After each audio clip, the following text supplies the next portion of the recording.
Pour les bateaux, les retards pour moi, ça m'évoque exactement le même dédommagement que pourrait nous apporter une compagnie aérienne ou une compagnie de transport ferroviaire. J'avoue que j'ai pas trop l'occasion de le prendre, vous voyez, pour aller, je prends plutôt le métro, la voiture, l'avion, mais pas trop le bateau, ça m'est pas arrivé. Je me dis que s'il y a une réglementation, je la connais pas et qu'on devrait plus nous en parler peut-être. Aujourd'hui, Consomac se penche sur la réglementation européenne en vigueur qui prévoit des obligations d'information, des garanties en cas de retard à bord des navires. Tous les passagers des traversées qui partent d'un pays européen ou qui arrivent en Europe avec un transporteur maritime européen ont des droits en cas de retard. Il faut distinguer si le retard a lieu au départ ou à l'arrivée du bateau.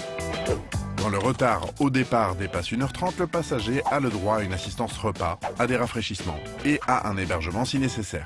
Il a le choix entre le remboursement et le réacheminement vers sa destination dans les meilleurs délais et dans des conditions comparables.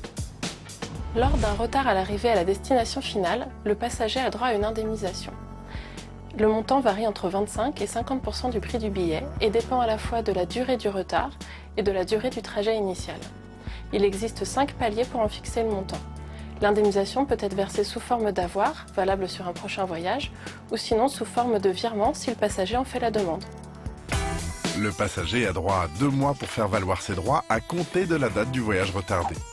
La compagnie maritime peut ne pas verser l'indemnisation si elle prouve que le retard est dû à des conditions météorologiques ou à des circonstances extraordinaires, incendie, tremblement de terre par exemple, ou encore si le retard est dû à une faute commise par le passager.